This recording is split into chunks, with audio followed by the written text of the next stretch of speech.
slipstream. Exactly, it's another thing to be mindful of. Yeah, it's placement of the car in qualifying. There's only a minute left, so people are only going to have potentially a lap, and that is it. So yeah, placement of the car in qualifying and trying to get that draft is going to be essential. At the moment, though, Jack Mcintyre is still currently on pole with a 1:55 dead. So at the moment, unless people start putting in some really, really quick lap times towards the end of this session, I think the predictions of sort of a mid to low 54, are out of the question. Yeah, it's looking that way, but I mean, again, last week we saw, the pole position was set with the first flying lap, and that was it, job done. The driver didn't improve on that throughout the qualifying session. Forgive me, I'm struggling to remember who that was, but I know that was the fact that the pole lap was set within the first flying lap. So yeah, maybe that's it. Maybe he's done enough, and maybe there just isn't the grip out there to do that mid 54 like there was in practice. But at the end of the day, if that's good enough, it's good enough. It's pole position. Well, exactly. The pole position is pole position. I'm sure Jack is not going to grumble, considering that was pretty much the first lap time that was posted on the board. As we've got Hayden currently on your screen in 15 at the moment. Hasn't been too lucky by the looks of putting a lap in. Although this one doesn't look too bad. We've got Smith, who's currently finished. He is not going to get another lap in, as well as Hayden on your screen. He is not going to get another lap in. He goes P13, a 156.5. We've got Stansfield with a 155.2. So this thing, of only 1.5 seconds, is the top 13. So this is still really anyone's race from probably the top 10, I'd say. Yeah, definitely. I mean, we've seen that they like to rub doors. It's typical touring car racing, so albeit McIntyre's potentially looking at pole position at the moment. The first lap is going to be fraught with a little bit of door rubbing, I would imagine, here and there, and a little pushing and barging into the corners just to try and settle down into some sort of running order. So yeah, we could very much see the likes of Marshall in fifth, who we know usually starts pretty well, getting up into certainly the top 2 or 3 within the first few corners, because he is a hard charger from the off. Exactly. Well, at the moment, we've got Nola currently on your screen. It looks like, I'm just looking at the timing in the bottom right-hand corner. I don't think this lap is actually going to be one that's going to be set, as he goes very, very wide, jumping over that sausage curb, upset the car a little bit. We had what you were speaking about, Steve. The car sort of jumped at the front, unsettled it, and yes, he has indeed backed out of that lap. So I'm pretty sure Nola is not going to improve. We've got Stapleford, I can't believe that, 3 thousandths behind Jack Mcintyre. That's absolutely, this is going to be so close. We're just switching over to Dave Marshall, looking at the sector times. Unfortunately, doesn't look like there's going to be any improvement unless he pulls out 6 or 7 tenths out of the last sector, which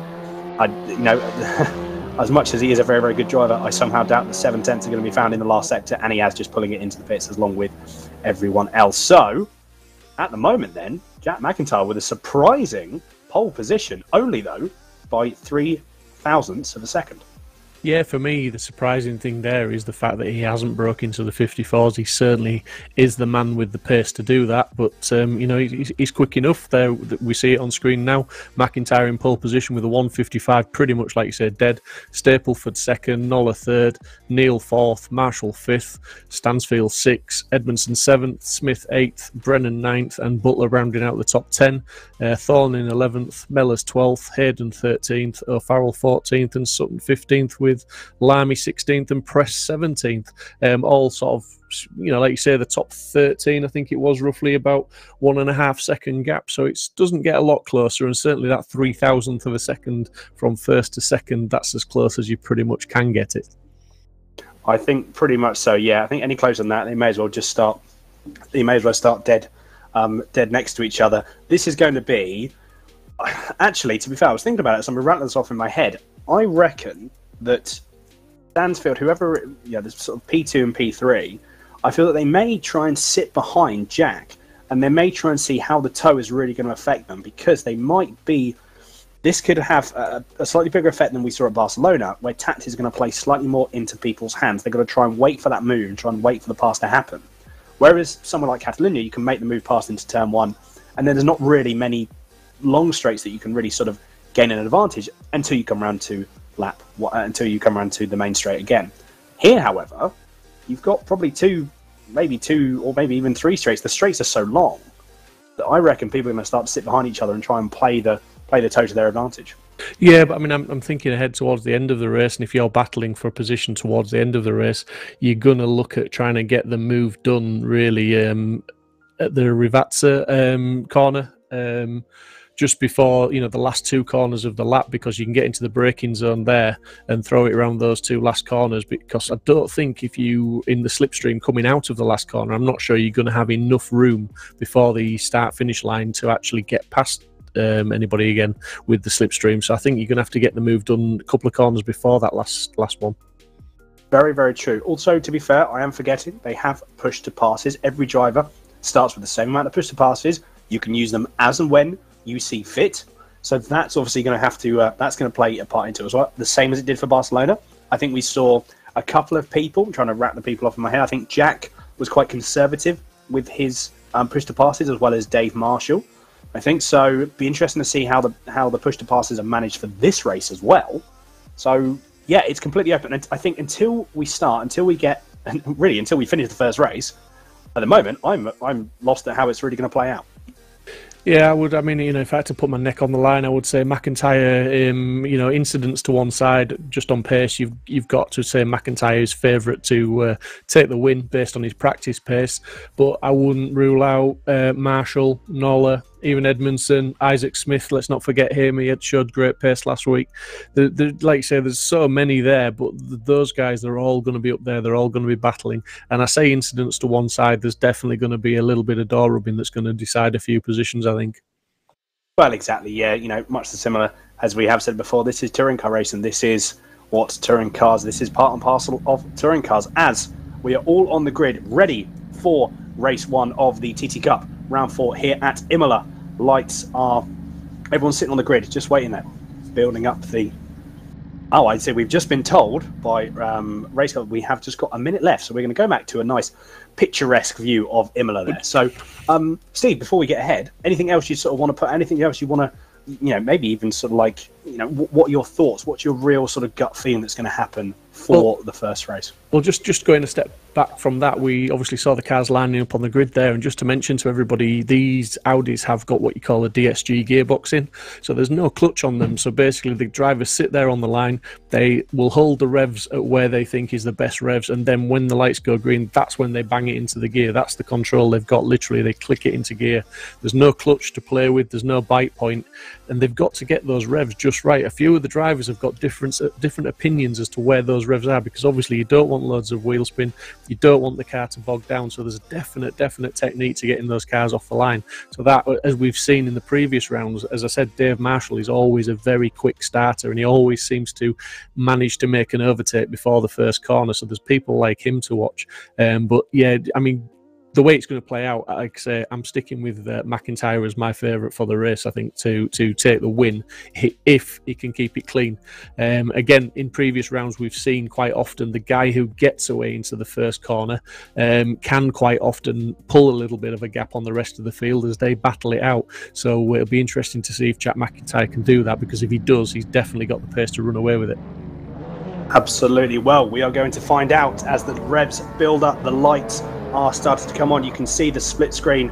We're riding on board with one of the drivers. Can't tell who that is at the moment, but red lights are coming on. Everyone's building up the revs. You can see the little dash on the right-hand side. Here we go for race 1 of the VRRC TT Cup. It seems to be, again, a relatively even start. The front half of the field, everyone's going to be trying to gain track position going down into the first corner. What you want to do, you see everyone's darting to the left now. They want to try and cover that inside line to make sure no one tries to make a move or trying to do a bit of a late lunge, a bit of a cheeky little lunge there. But everything, again, looks to be okay at the moment. Doesn't seem to be some argy-bargy. As I say that, though, the number 5 car, unfortunately, that was Marshall, I think, actually currently in the bottom right-hand corner machine. So we were on board with Marshall. Sorry, that was my apologies, getting confused there with numbers. So we've got, that was Rich Hayden, I believe, in the top left screen that you see there, but still on board with Dave Marshall in the bottom right-hand corner of the screen. We've got Dave now currently sitting on the screen now in the blue and white car. Seems to be a pretty even start at the front, though, as we see we've got a move up the inside there. That was, I believe, Smith making the move on Marshall. A couple of people running wide down into the to double left-hander right at the bottom of the circuit.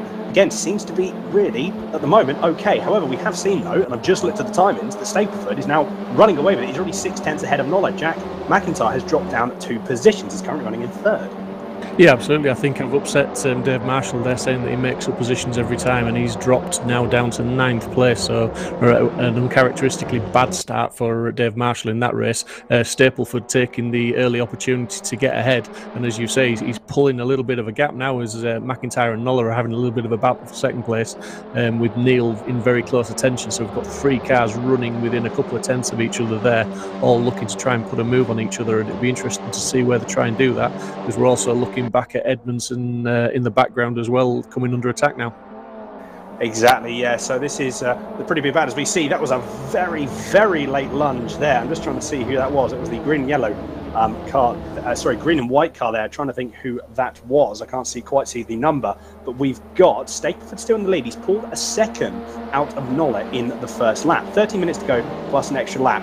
Still riding currently on your screen, on the main screen now, is Neil. He's 5 tenths behind Mcintyre. So not too sure what is going to happen here, but Mcintyre is going to try and go round the inside into the first. He's very, very late on the brakes. Seems to have got the move done. However, is Nola going to try and make that cutback? He doesn't seem to do it.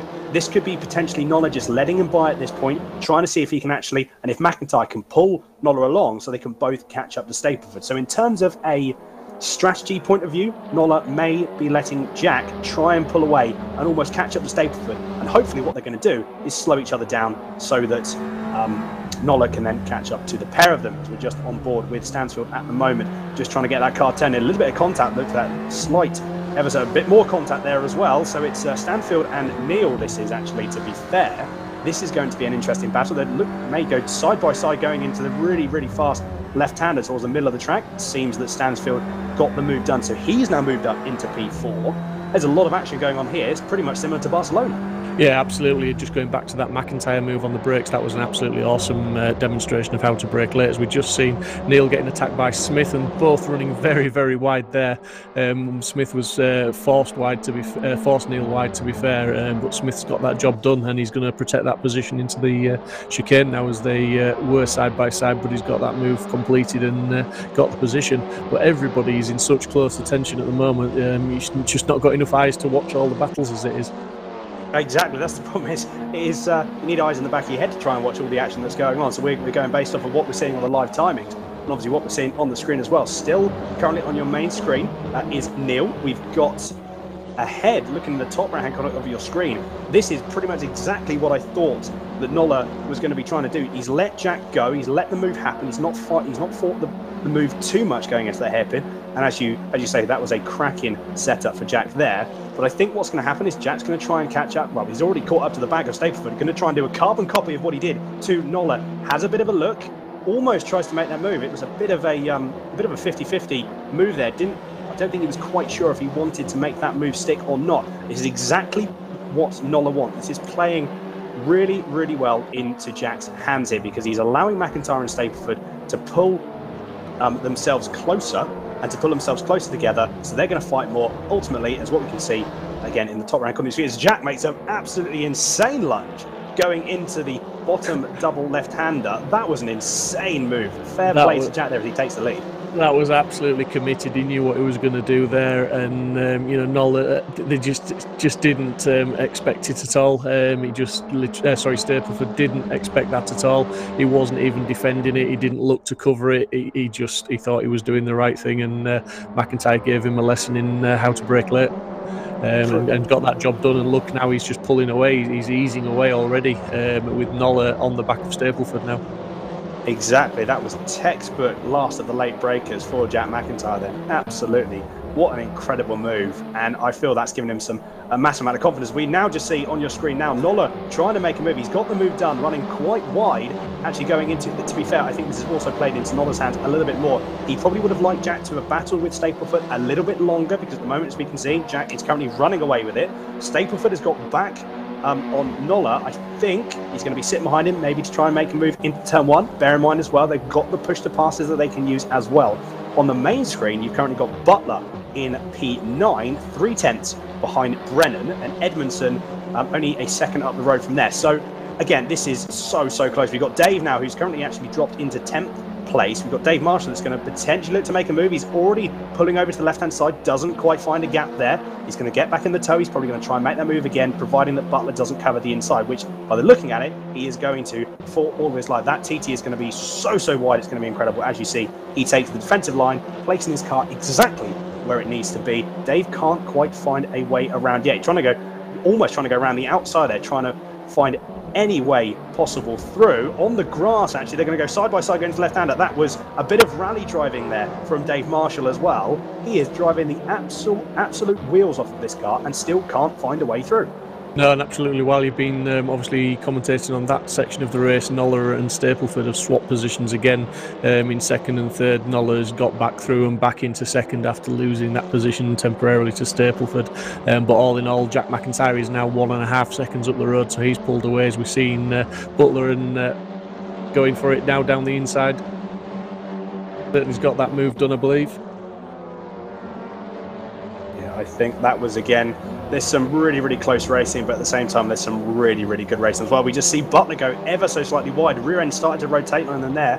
I'm guessing what happened, obviously, as he was on the brakes, rear end starts to get a little bit light as the weight transfer shifts all the way over to the front. And obviously that then started to send the rear out. That's going to hurt him a little bit. However, he seems to have got the position made, again going very wide, all using the track limits that they do have available. At the end of the day, if you don't get penalised for it, you may as well use them. It is all fair game. We've got Brennan currently fighting with Dave now, as Dave is going to try and go around the outside. Last late breakers again, although that looked very late from Brennan there. As we see, Smith has lost a couple of positions. Not entirely sure what happened to him. Could have been a little bit of a, could have gone potentially wide, but yeah, he's lost a few positions. So Edmondson has moved back up to, or has moved up to 6th place, with Stansfield only a tenth or so behind him. As we see, Edmondson is using the push to pass. Smith, they're all using the push to passes, actually, to be fair. One thing to note, though, as we've said it before at Barcelona, as actually I'm going to interrupt myself there, is we've got Emerson going up the inside of Stansfield. So he now takes P5, and he's going to try and now hunt down Neil, who's currently sitting in P4, about 6/10 up the road. Yeah, and all the time this is going on as well, Nola in second place is closing that gap down to Mcintyre. On the previous lap it was up to 1.5 seconds. It's now down to 9/10 with Stapleford 6/10 further back from Nola, and Neil in 4th place is just under 4 seconds behind. So the top 3 have broken away, but it's not all over up at the front now, as we see Marshall in 9th, who's making a bit of recovery because he had dropped down to about 11th, so he's coming back through the field. He's just got past Brennan and he's trying to chase down Butler, and we've seen many times in the past, Marshall, he knows how to chase people down, he knows how to apply pressure, and he certainly knows how to overtake, because he's just having to defend from Brennan a little bit now, and he's using all of the track, a little bit more, a little bit of the AstroSurf at the side, but he's definitely defending hard, and he's maintaining that position from Brennan, who's pushing equally as hard. Yeah, very much so. David's just placed this guy exactly where it needs to be, although I think this maximum ballast is hurting him. I didn't know it would actually hurt him this much, but we'll interesting to see and sort of have a chat with him potentially during one of the interviews to really see as he just dives over those curbs, trying to maximise the line that he can through. Still got to be careful though that the car doesn't jump up and unsettle the front. You start understeering wide into the barrier. That's what you don't want. But at the moment, it seems that Marshall has got that move stuck and he's got the move made. Although Brendan going to try and come around the outside. He's darting to the outside. He's going to dart to the inside. He's not. Again, a little bit of a defensive line there by Dave to, again, just placing the car exactly where it needs to be. Now, interesting to see here, they both seem to get a pretty good exit as Dave runs ever so slightly wide on the grass. Not too sure if that's going to make an effect. I think it may very well do. This is where the 30 kilos of ballast is really going to hurt Dave, and you can see Brennan is already driving. It's already alongside, and he's already made the move. He's already passed Marshall. He's going to pass Marshall going down to turn 1. So, yeah, the 30 kilos of ballast is really hurting Dave, more so than I thought, to be perfectly honest.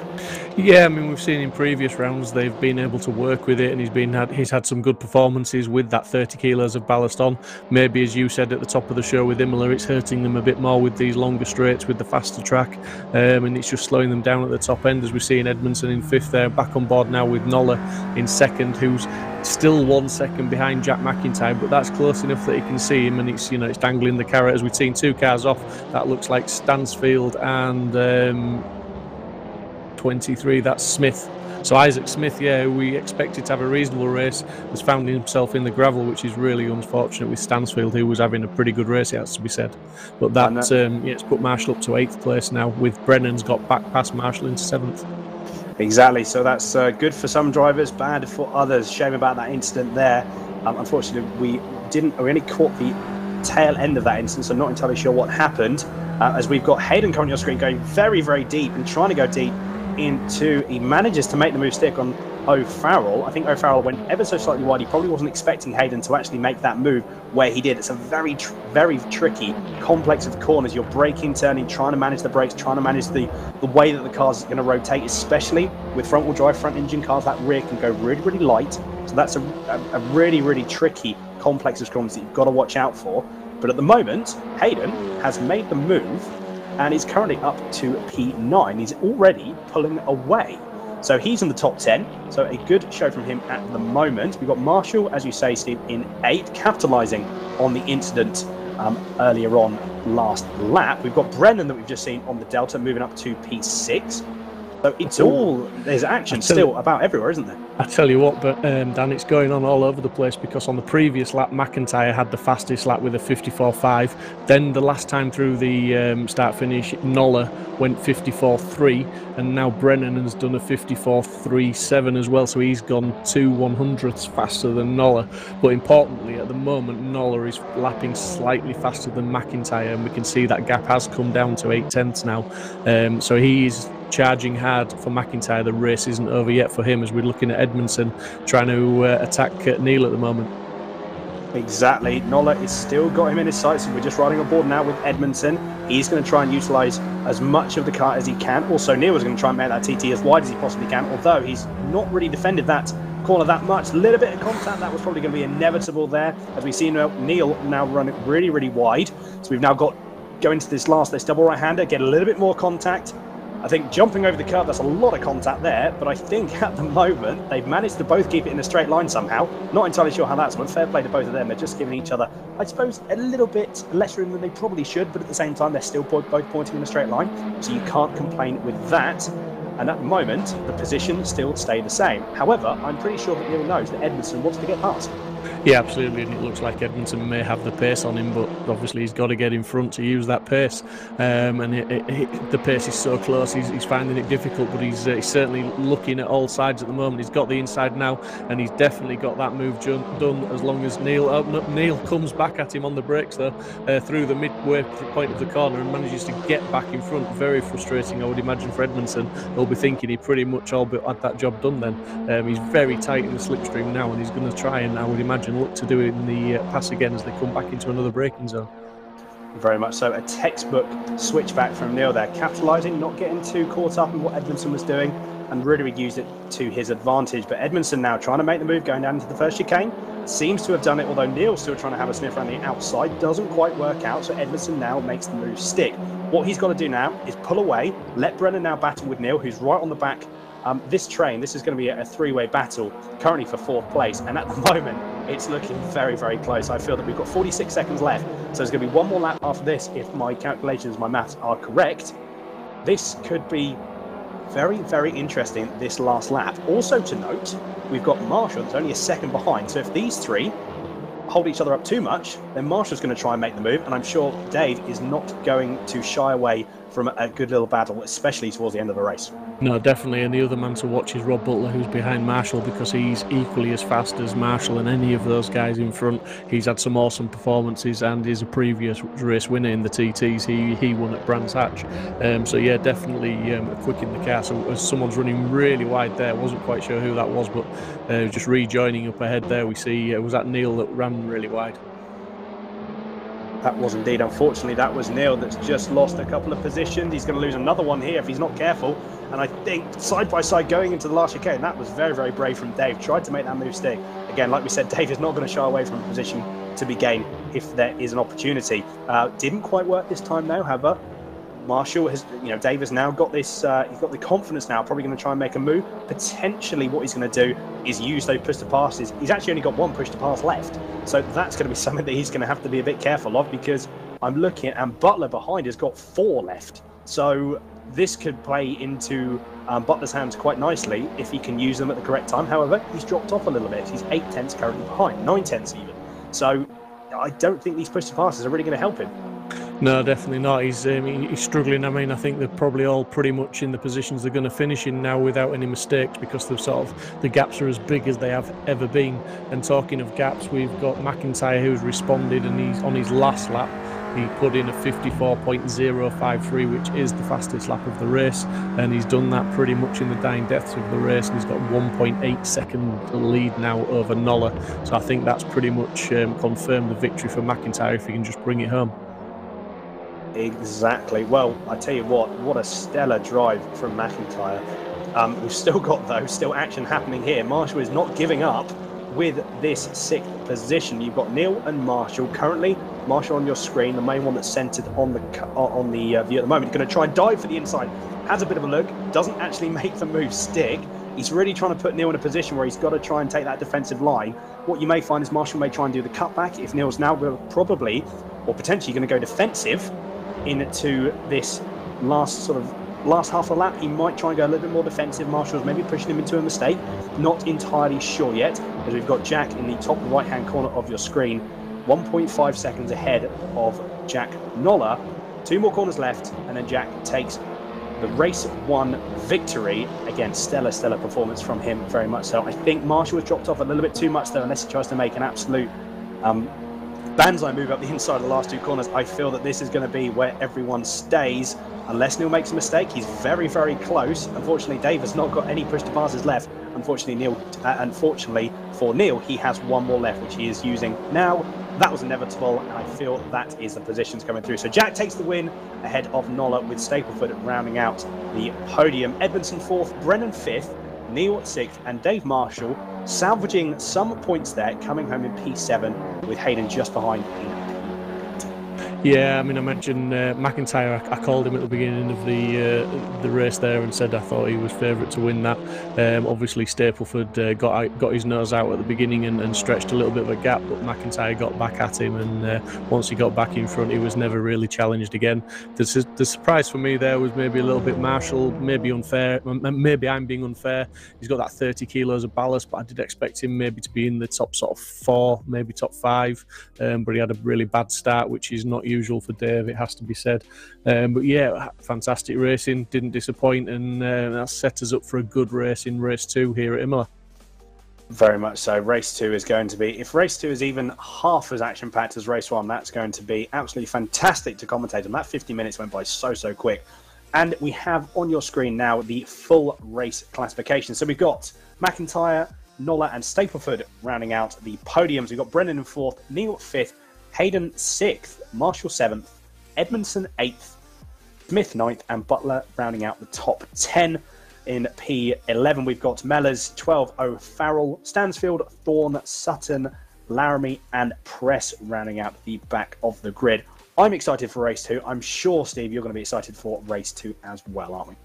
Absolutely, yeah, can't wait. I think we've got some interviews waiting in the interview room. I think Robbie Stapleford's in there waiting for a chat at the moment. If you want to nip down, Dan, and have a chat with him. Yeah, no problem at all. I will nip down there now.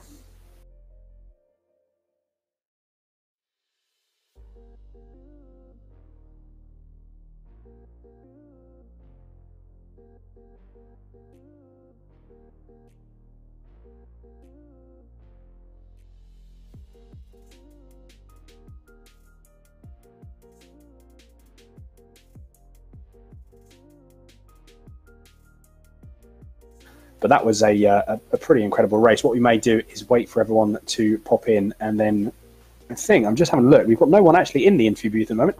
As I say in that, a Jack Mcintyre appears. Jack, can you hear me? Hello. How are you getting on? Yeah, good. That was a good race. It was tough. Jack kind of pushed me all the way to the end there, and he's super quick. So yeah, it was a little bit stressful, but managed to bring it home, thankfully. Well, very much so. I mean, to be fair, firstly I want to say, congratulations on the win. That was a stellar drive from yourself there.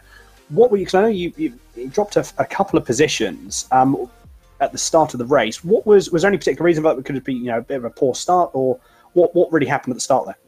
Yeah, I didn't really have a great start. I didn't get it hooked up off the line, and then I'm not sure if anyone else used any boosts off the line just to get a good run down into turn 1. I kind of saved mine for the first couple of laps, so It wasn't a great start, so I think that's probably what did it. But I knew that in the long run I could probably pull back a little bit, pull back the gap, because I didn't have any ballast as well. So that's probably where the extra pace has come from. But yeah, just kind of played the long game. I wasn't too unhappy about the start. Getting through turn 1 here cleanly is always a bonus. So just concentrate on that really. Exactly, yeah. Getting through turn 1 is always going to be that positive. It gives you a bit more confidence as well to know you can push. But I think as well, me and Steve were saying on the when we were commentating, some 2 mega late lunges going through. They were some incredible moves there. Was it calculated, or was it just like, oh, there's a gap, I'll go for it? How did they play out in your head?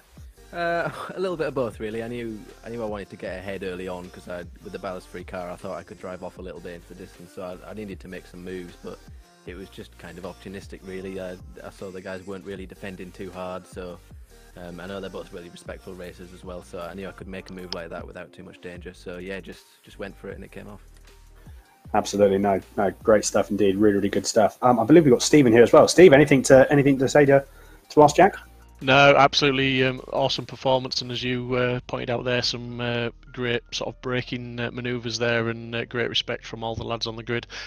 Just interesting, we were talking about how difficult it can be to get these cars hooked up from the start, Jack. So will you be doing something slightly different? Will it be different rev range for the second race? Or all the other guys, as I can confirm, do use push to pass pretty much from the line. So do you think you'll be pressing that button and using some of that extra power on the start? Probably not. Hopefully I'll get it hooked up a little bit better. I think I put a little bit too little revs into it, and then realised, and then put too much into it, so it was a pretty awful start. So I'll just try and balance it out next time, and I think playing the long game again is probably the best strategy around here. It's a tough track to go fast around for the full race. I made a few mistakes in that race and dropped back a bit, so I think the start, especially starting down from 12th, or where the reverse grid starts, I don't think there's too much benefit in trying to go through it through turn 1. So yeah, I played a long game again, try and make up the time in the race. A great drive, Jack, and it was great to watch, and we're looking forward to the second race, buddy, so good luck for that. Cheers, chaps. Thank you. Thank you. But yeah, Jack Mcintyre, pretty much as you would expect, very happy with the win in race 1. He will be starting a lot further down the grid this time. We reversed the top 12, so he'll be in 12th position for the start of this race. So he's going to have a little bit more work to do, and it maybe won't be quite so easy if indeed that win was easy. Well, I think, Jack was saying that Jack Noller pushed him all the way there. To be fair, I think Jack managed it really, really well. I think there was probably, if he'd have really wanted to, I'm sure there was a bit more pace that Jack could have used if he thought that Jack was catching him. And to be fair, towards the latter half of the race, he did start to pull a little bit of the gap there. So there's a lot of pace in that car for Jack Mcintyre there. But the race 1 aside, now we've got to work out and see and try and commentate on the amount of action that we had in race 1, trying to commentate on it all over again for race 2. Everyone's on the grid now. Tensions are starting to build. Everyone is getting ready for race 2 of the VRRC TT Cup at Imola. This is round number 4, closing stages of the championship. Lights are coming on, ready for race 2 to get underway, and there they go. A really, really good start for whoever was in 3rd place, and that looks to be an incredible start there.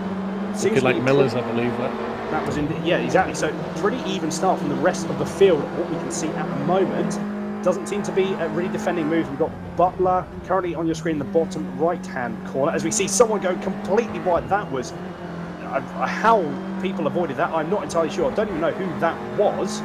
That looks to be that was Hayden that decided that he wanted to go a little bit of rally crossing going through into turn 1. Really not entirely sure what happened there. As we've just now moved on to the main screen, so we've got Stansfield currently leading with Butler, Smith and Hayden in the top 4. Marshall's now up to P5, so he's making some really good progress. But we've just actually, as I say that, he loses position to Neil, so he's now dropped down to 6th. Neil's moved up to 5th. We've got Smith now has currently moved up into 2nd place. Honestly, there's so much action going on already, I can barely keep up. Yeah, absolutely. And we didn't really get chance to talk about how the grid played out for this race too. But we have got some very fast guys who maybe didn't have the best first race, who are quite a way up in this grid. So you've got Stansfield, you've got Smith that we talked about, you've got Butler who's quick, you've got Hayden, you've got Neil, you've got Marshall, you've got Edmondson. All those guys are quick guys, and they're all at the front of the pack already. So we've got Stansfield now defending from Smith as they're battling really hard to try and get the win this evening.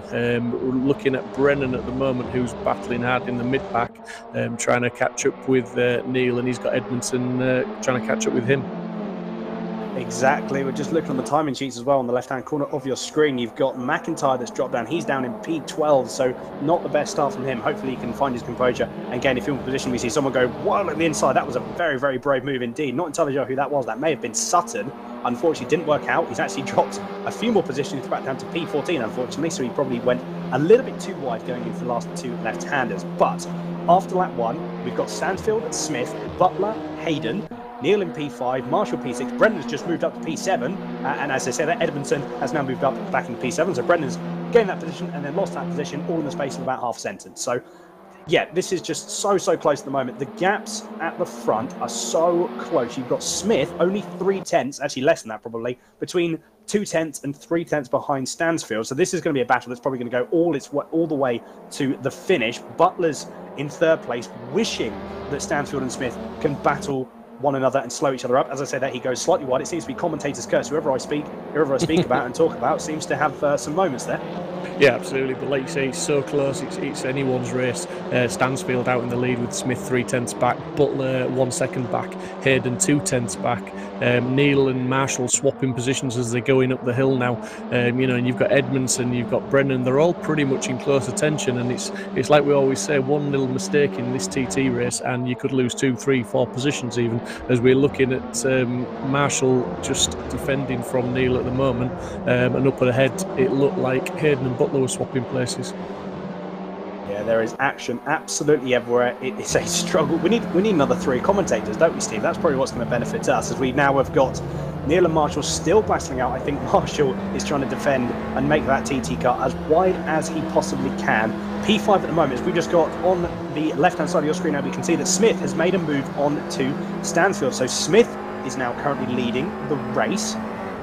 If only a 10th back, though, to be fair. Stansfield's now coming back, as we can see on the timing screen. Smith has now come back. I can barely keep up. This is interesting stuff, and it's only on the Delta. Let us know what's actually going up, as we've got Isaac going ever so slightly wide, so that was the cause of that. And Smith has... sorry, that was Isaac. So he's still below 1.3 seconds now to Stansfield. Not ideal. We've got Butler now has just overtaken Stansfield as well, going down the main straight. Honestly, the action, I just cannot keep up. As we've got on your main screen now, we have got the top 3. So this is Stansfield and Butler going toe to toe, and we've still got 10 minutes left. And we've actually now got Stansfield go slightly wide again, runs into the gravel trap. That's going to slow him down a lot. Hayden's probably going to capitalise on that opportunity as well, as he goes slightly wide. Unfortunately, Hayden's now dropped back, so that was probably a little bit of contact from Stansfield and Hayden there. We've got Marshall up into third place now, so he benefited from all of that little kerfuffle, as it were, coming into the first corner, and someone in the background's gone very wide as well. Not quite sure who that is, but yeah, Marshall's really benefited from that. Smith out in the lead now by a clear 1.3 seconds. Butler in second place, clear of nearly 2 seconds of Marshall. So that's big impact there. Not quite sure who that was. Is that Stansfield that's gone spinning off, or Stapleford that's gone spinning off and hit the wall very, very hard? Not entirely sure what happened there. A little bit, a bit too much argy-bargy. I think we had 5 cars trying to go into one gap, which was never going to work. Cracking shot there, watching the cars go through. You can actually see some of them going into that really tight complex, that double right-hander. You can see how some of the guys are actually driving the car. They're really driving it with the rear, trying to make sure that they can get that rear rotation.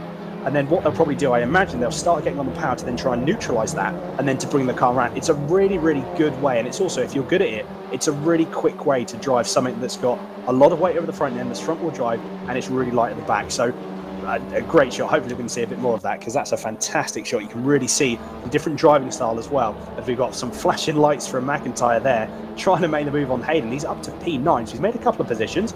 Bear in mind, he's got no ballast at the moment, so this is going to be interesting to see. It's going to be a drag race between Mcintyre and Hayden going down to turn 1. I feel that Jack's going to have the advantage because he hasn't got a any ballast. He's also still got 12 push to passes left. Hayden has only got 8. And we've also seen how good Jack is on the brakes as well. So my money's on Jack to get this move done into this corner. And he's got the move done before the corner, and I don't think there's going to be any chance of Hayden coming back at him on the brakes. But yeah, Jack Mcintyre, I'm going to put you on the spot now, Dan. How far up the field do you think he'll finish in the next 8 minutes and 40 seconds? I mean, at the rate that Jack's motoring along now, he's found his composure, he's found some pace, and at the rate the guys are battling ahead, so we've got Neil currently on the screen now, battling with Edmondson. I feel that if Jack can keep everything clean, keep everything tidy, as we're going to go 3 wide, as I'm going to interrupt myself again, going 3 wide, or trying to go 3 wide into the bottom half of the circuit. That was very, very brave there, but everyone giving enough room, giving each other just amount of space, as I say that.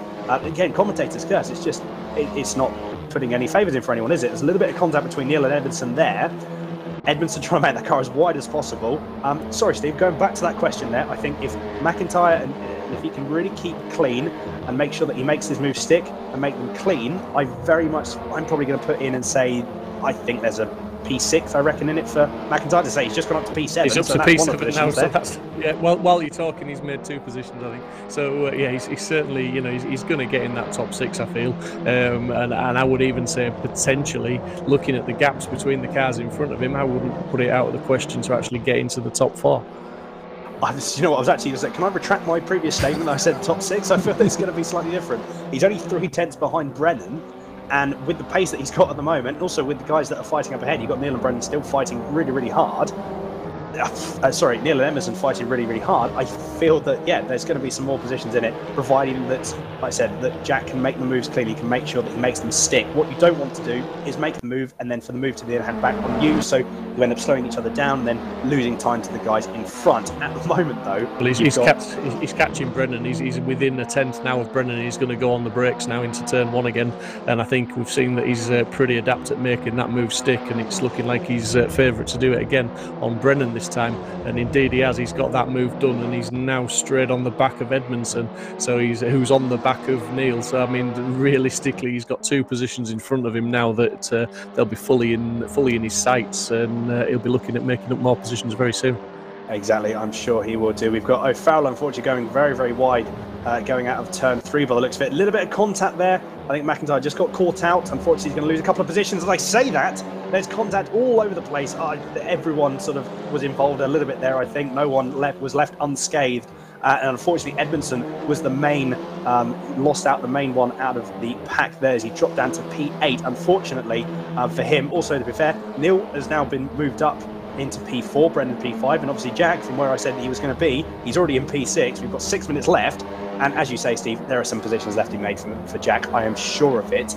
Just looking at Smith, though, I know that we haven't had much coverage for the guys up the front. However, though, the gap from Smith to Butler is about 2 seconds. So realistically, there's not much going on with it. No, but Smith's last lap was the fastest lap of the race with a 54.9. When you compare that to race 1's fastest lap, which was a 53, they're still pretty much a second off the pace of the first race at the moment. But the man that set that fastest lap in the first race is Mcintyre in 6th place, so he's not had any clean air to do that sort of lap time, but he's certainly trying hard. But Smith has, as you say, it's 2.5 seconds back to Butler.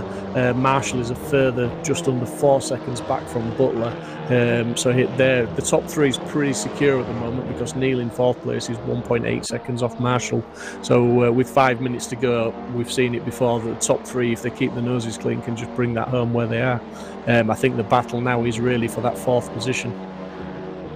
Exactly, and there's a couple of battles there, as we've been saying. So yeah, very much so. P4, the battle with P4 is definitely on the cards. We've just currently on board now with Jack Mcintyre. This is for P5, so you've got Mcintyre and Brennan. I think what you're going to find, again, last of the late breakers, I think Jack has definitely shown himself. Obviously, Brennan's taken a very, very defensive line, which is naturally was always going to do that. Jack tried to look around the outside. Unfortunately, well, he actually backed out of it, which was probably the wisest move, to try and get that cut back. A little bit of contact. I say a little bit of contact. That was a pretty big nerf there from Jack. He's actually lost out a bit to Jack Nolla, who's just appeared out of nowhere and is currently in P7. He's now all over the back of Jack Mcintyre. So I think, unfortunately, Jack needed to get by Brennan. He hasn't done, and now Nolla is going to try and get past Mcintyre. So that's going to play into it as well. Nolla's just having a little bit of a look. This is on the rear of Brennan's car. As we've just switched now to on the main focus is Jack Nolla. Not too sure how it's going to play out for him. He might try and wait, or he might try and make that move pass and try and catch up to Neil. Not entirely sure. I think with the pace that Jack has got, I feel that it's something he's going to want to try and get past both McIntyre and Brennan really, really quickly and try and capitalise on any pace that he has got for the remainder 3 minutes and 50 seconds of this race. Yeah, I mean, let's not forget Nola's got a little bit of ballast on there. Nola's carrying around 24 kilos, so, and as McIntyre mentioned in the interview, he's got no ballast whatsoever. So potentially defending against Nola may be a little bit easier for McIntyre.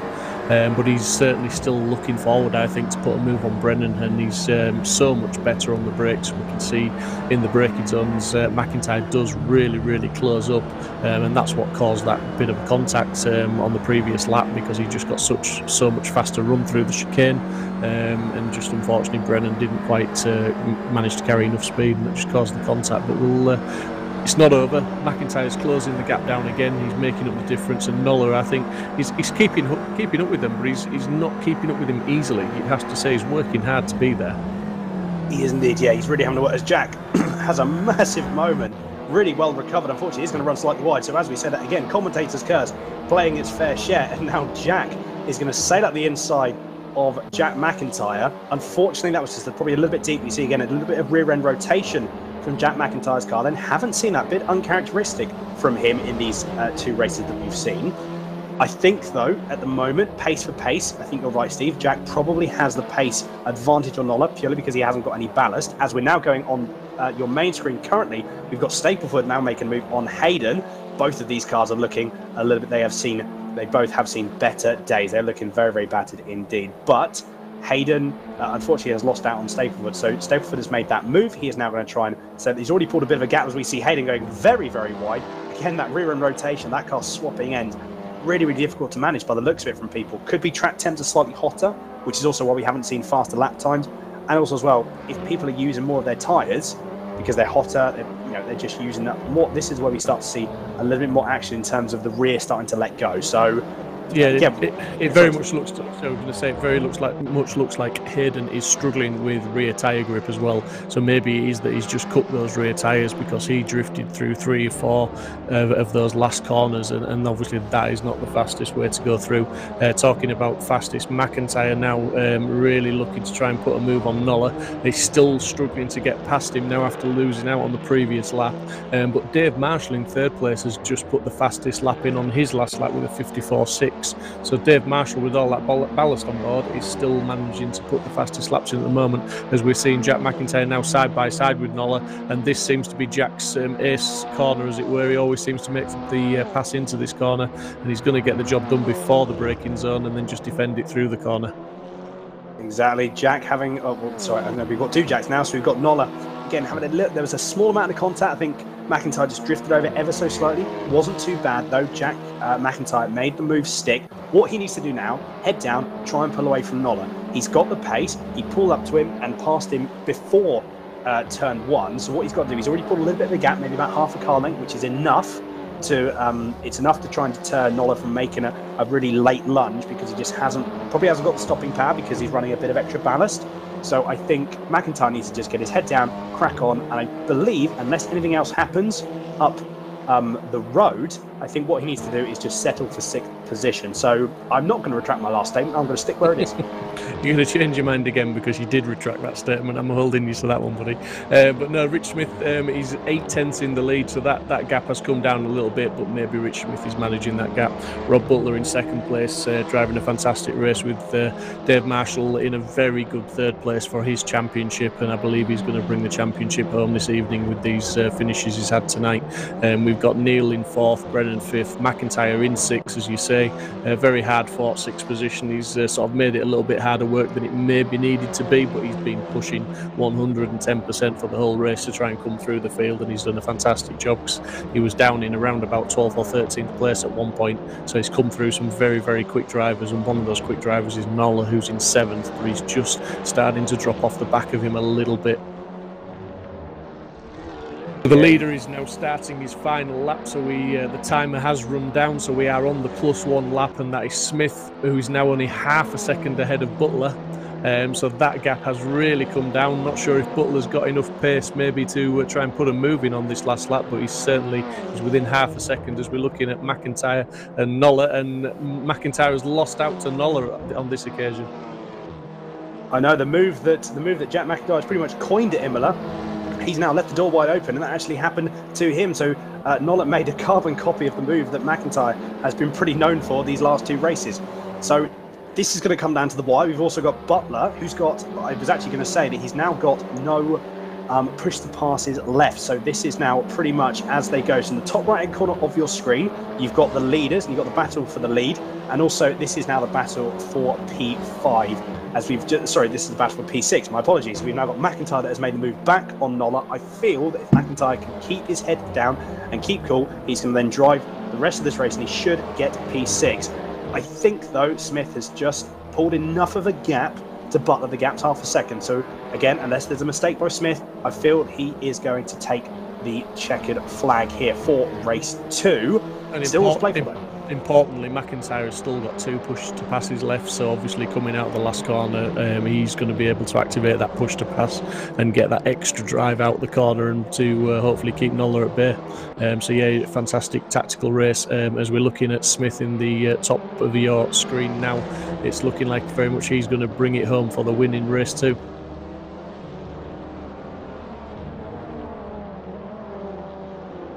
Indeed, Smith is going to bring it home, and Smith takes the win in race 2 from Butler, albeit only by half a second.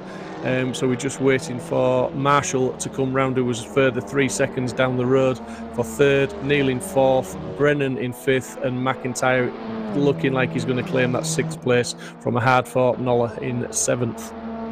He does indeed. Apologies, everyone. I had my mic muted. That's why that's why you had a brief pause of thing there. But Steve, thank you for jumping in there. Yeah, honestly, what a fantastic drive from Smith there. I think we've definitely seen the pace that man does have. This is the pace that I've seen him. Obviously, the first round that I was in, I only saw him when he was on a completely alien rig. He was on a screen. He wasn't in VR. And this has just been a very, very commanding race from him. Got a little bit sketchy towards the end, I will admit. However, Smith sort of kept his composure and carried on. So, yeah, fantastic drive from everyone. Again, a little bit of contact. Again, as we said, that is touring cars. That's what they are like. Probably a little bit too much contact and a few incidents. But all in all, again, Steve, and I'm sure you will agree, 2 races, absolutely fantastic racing throughout the field. Yeah, we've just seen what the TT Cup does round after round. It's been an absolute pleasure to commentate on for the 8 races, 4-round championship. It's been fast, it's been frantic, it's been close, it's been respectful. There's been some fantastic drives. There's been some very tactical drives from some of the lads with push to passes, using them when they need to, saving them, and saving a few up for the ends when they don't need to maybe use them so much during the race. We've had several different race winners throughout the championship, the reverse grid working really well, and just getting confirmation on the screen there of McIntyre in 1st, Smith 2nd, Butler 3rd, so that's your 3 podium finishes. Nola 4th, Neil 5th, Marshall 6th, Stapleford 7th, Brennan 8th, Hayden in 9th. Not a bad position that for Hayden. He was higher up the field early on, but he just got caught up in a few battles and came off worst, as we saw. And then Edmondson rounding out the top 10.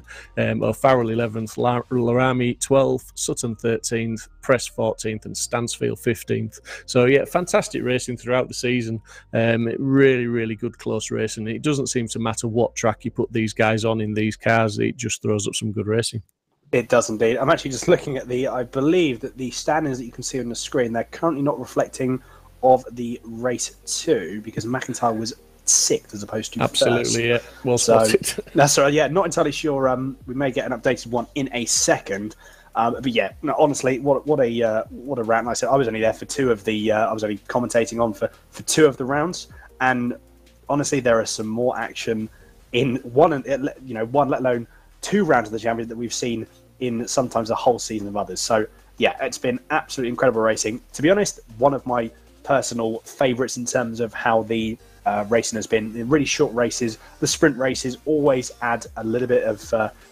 They just add more racing. It's just in most scenarios, not all scenarios, but in most scenarios, there's just better racing in sprint racing because everyone has to try and gain the position at that exact moment in time. There is no sort of thinking about it, or there's very little thinking about it. You have to just be quick on the podium and then off you go. So yeah, no, honestly, that's been some amazing racing, and it's been a really, really, a massive pleasure to commentate on. Yeah, there's no time to relax, is there? You can't sit back and you can't be too tactical. You've literally just got to push from the lights out to the flag. You can't rest, and as much as you want to be tactical, you've just got to get past that car in front. Exactly, yeah. You've got to be so on the ball, and as we have said from Jack, from McIntyre's perspective, he was last of the late breakers. He was the Ricardo of this round in terms of late braking. However, he still left the door open. I don't think he was expecting Nola to come through on the last lap.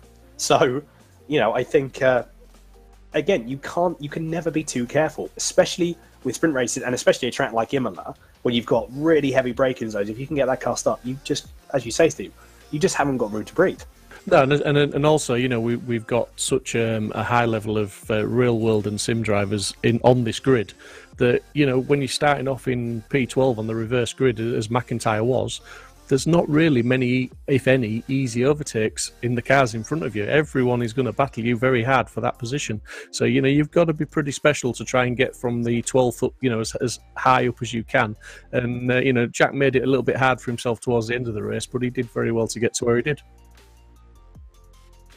Yes, very much so. We've just been told as well that we do have a few people that we are going to be interviewing. So, Steve, shall we jump over? Yeah, let's go see who's available for a chat. Good stuff. We'll be back in a second.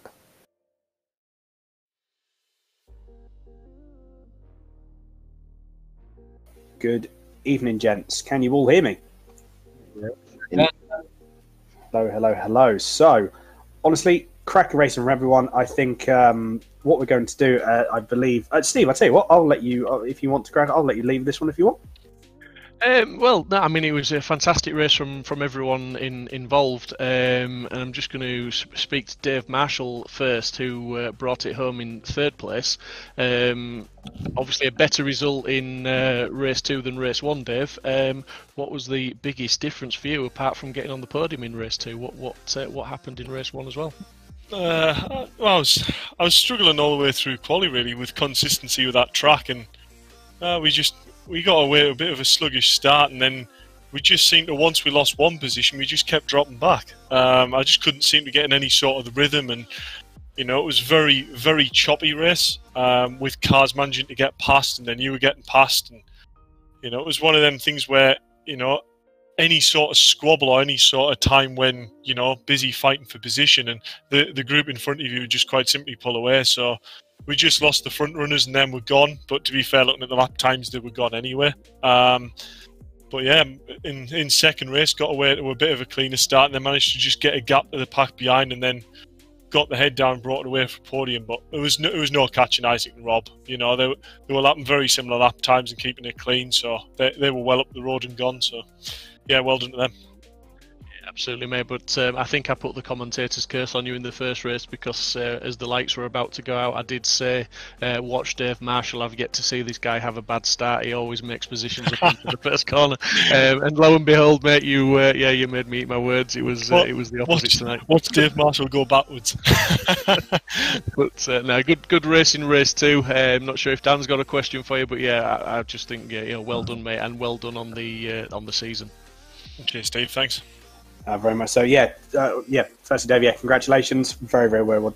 Yeah, really well done. Like I said, I was only actually commentating for the first 2 rounds, but for the last 2 rounds. But yeah, honestly, some cracking driving throughout. So very well done there. One thing that I would like to ask you, actually, to be fair, is after the first race, what was your thought process going into the second one? Was it very much did you sort of try and put it behind you quite quickly, or was it something that sort of, how did you sort of? I think this would also be benefit for people that are watching, for people that do, the sim race as well, is how do you best sort of put a race that wasn't necessarily to your liking or how you wanted to play out? How do you put that behind you and then move forward? It's probably a bit different in my case with that one. I don't know whether you've told the people watching the stream, but I'm going to currently take over the running of the VRRC championships during the week. So actually this was the first trial run of a championship that I'm currently running. So this would be the last VRRC championship that I do, provisionally. So yeah, it was actually between that race, I was actually busy dealing with a driver complaining about another driver. So slightly differently preparation from race 2 for me. But yeah, basically it's all about what happened in race 1 is what happens in race 1, and it's about keeping a clear head and getting ready for race 2 and making the best of a situation of where you are on the grid. So looking at drivers around you and being wary that, you know, there's some drivers on the grid that drive more aggression than others, and there's others that'll give you a lot of room. So it's all about calculating how much risk you want to take at the start, and when it's good to just back off and back the bunch up to try and get the best start you can. So I should have probably listened to that in race 1, really. No, fair enough. No, honestly, Dave, really, really well done. And yeah, we definitely look forward to seeing you on the grid again. Yeah. Cheers, Dave. If you just hang around, buddy, in the commentary box once we've finished the other 2 interviews, we'll just come to you for a quick chat about future events, if that's okay. Yeah, no bother at all, Steve. Cheers for that. Yeah. No worries. So, Rob, 2nd place there, buddy. As I said again when the cars were lining up on the grid, these reverse grids can sometimes throw up some surprises. But for me, having commentated on all 4 rounds, I've sort of got a good idea of who the guys are to watch, and you certainly are one of the guys to watch. So maybe not having such a good race 1 certainly put you towards the front end of the grid in race 2, and you know, you certainly drove hard. Did it all go to plan? Yeah, I had very limited testing. First time I got on was about an hour before the race. So, look, Isaac was fast. Dave Marshall is always fast behind. But yeah, it went to plan. It was about as good as I could do. I made a few mistakes, which let Isaac get a bit of a gap in the middle of the race after catching back up with him. But yeah, more than happy, and massive congratulations to Dave on running an amazing event along with the guys at VRRC. And for you guys for the stream and the commentary. It's been an absolute pleasure, the commentating, and I mean that genuinely, because the racing has been so close, it's been so frantic, and I was sort of saying before we came into the interviews, just there's a lot of respect shown out there. There's a little bit of door rubbing, but generally there's a lot of respect, there's a lot of close racing, but most importantly, there's a lot of fast guys on that grid. There's not many easy overtakes to be had out there, is there? No, absolutely not. When you've got guys like Jack Mcintyre, you know, Isaac Smith just came off the back of a mini challenge win on Sunday afternoon at Snetterton in real life. You know, these guys are proper drivers. Dave Marshall's sim racing alien, Jack Noller. All these guys are fast, and to even be running with them at the front is good fun. And yeah, hopefully roll on the next series, and hopefully they'll all be back for some more playtime. Great stuff, Rob. If I can just ask you though, towards the end of that race, you did pull that gap down very, very quickly, quite significantly in the last few laps. Did you find more pace, or did you find that Isaac had maybe just sort of lost a little bit of pace? Yeah, I had some boost left. I was only using 1 boost a lap, and I had a couple left towards the end. He made a little mistake and ran onto the grass, and that closed the gap a little bit and just gave me enough to just get a little bit of a toe and push a little bit harder to try get there. To be honest with you, if I had the speed into qualifying that I had at the end of race 2, we would have been just all right in qualifying and race 1, to be fair. So I was quite pleased overall. Oh, well, that's it. So well done from me, Rob. Daniel, you know, if you got any questions to add to that? To be fair, no, but yeah, again, just really, really well done, Rob. Considering, like I said, the minimal practice that you had, no, really, really well done on that on race 2, mate. Really. Thanks, Daniel. Much appreciated. No problem at all. So our race 2 winner, Isaac Smith, back in his native VR, I believe, this week after racing on screen last week. Did that make the difference for you, Isaac? Was it more familiar? You know, was it better for you this evening? Yeah, of course, it's obviously more familiar. It's familiar for me, but I can't thank Rich enough. I'm using his machinery again, and it is absolutely amazing. And yeah, it's just been a really good race. Rob was pushing me all the way through. Obviously, at mid-race, I really went for the lap time, so I used a lot of boosts, and that ended up hurting me towards the end with the tyres falling off early on. And then him obviously pulling in on the end. I was very worried. Did you, I'm going to say that the last sort of lap or so, did you actually think that potentially you were going to come under so much pressure from Rob, and were you fairly confident of being able to take the defensive lines and hold him off, you know, in the last sort of half a lap or so, as he was within half a second of you? Yeah, well, obviously, I know I can keep him behind me. Just obviously, I didn't know how many boosts he had, so it was really trying to gauge where he's going to use it to be able to keep the car in front.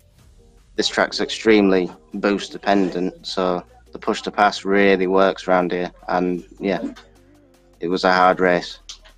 Yeah, well, it's a well done from me, Isaac. We've seen some good performances from you throughout the season, so say well done from me. And over to Dan, if you've got any further questions, buddy. Well, again, I think Steve, you sort of mentioned everything I was going to say. Again, from me, it's just really well done, Isaac. That was a cracking race too, and yeah, it's really, really good to see, especially considering the pace that you had last round at Barcelona, even like I said, outside of VR, outside of your sort of what you're used to, and then coming back, and just a really, really dominant race too. So really, really well done. Thank you. Great stuff, Isaac. So that concludes the interviews for the podium finishers. But just before Dave Marshall goes back to his office, Dave mentioned that you mentioned that obviously you're now taking over doing the VRRC sort of events, midweek events. Is there any news that you can give us on those, or where we should look out for any news as it comes out? Yeah, so definitely. The announcement's going to be happening probably within the next week, so keep a lookout on VRRC's Facebook page for the up-and-coming events. The plan is to run a calendar that is, all shown before sign-up, so there'll be probably 5 championships that comes out within the next week, and when sign-ups go live, you can book for whichever championship you want to do, so it's not a case of you have to wait until that championship gets to you. Just feel free to jump on and join the community on VRRC's Discord channel and get taught to the drivers, because it's a really good community to get to know people in here. And as you can see, the standard of driving and also some of the names you might recognise in the chat it's great to talk to the guys. So we'll look forward to it. And if it's anything like the TT's ran, it's definitely positive things to come from that. So.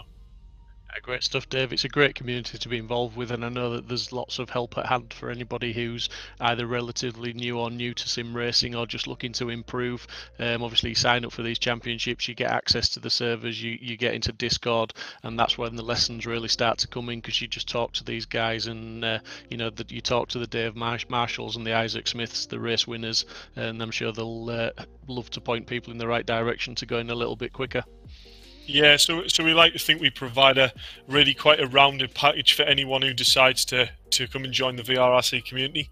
You've got 1010's coaching, which is myself and Jack, who'll provide coaching through online. So we'll communicate over the headsets and watch the screens of the drivers who are driving on the sims and help with either setups or coaching side of stuff. But we've also got Rich down in HQ, who has, like Isaac is today, down there with Rob and racing on the simulators that he's got down there. So he's got everything from big wide screens to VR and motion sim. So yeah, we've really got things that can basically offer for any sim enthusiast, really.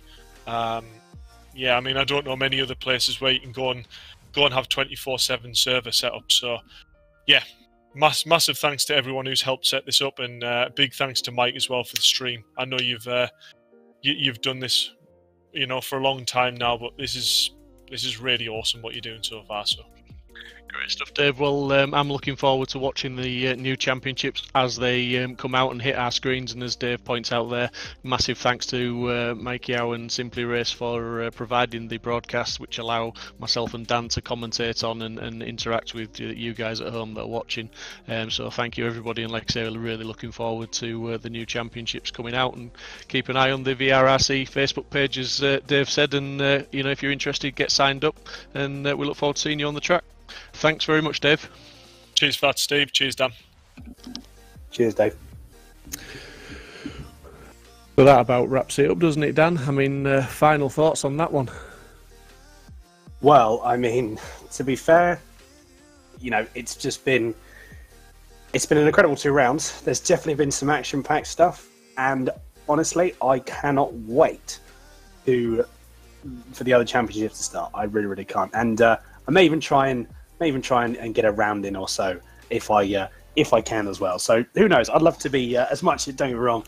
Commentating with yourself, Steve, is is amazing. It's been really, really good fun. Even these last 2 rounds, like I said, I've sort of jumped in the deep end, but you've coached me through it. It's been really, really good, and honestly, I cannot wait for more to for what goes ahead in sort of late 2020, early 2021.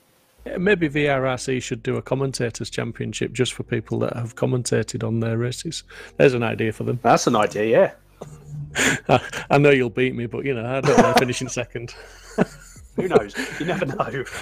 But no, I mean, it's been an absolutely awesome championship, and like I say, I've enjoyed all 4 rounds. So yeah, it's been brilliant. So looking forward to whatever comes next. Indeed. Well, I think to be fair, I think we've definitely done all the interviews. Everyone's really, really enjoyed themselves. I think we have definitely enjoyed what has been happening for the VRRC, the final round of the TT Cup here at Imola. It's been a fantastic event. Thank you to everyone who has tuned in. And I think the only last thing to say to everyone is to make sure you take care and stay safe. See you later, everyone. Good night.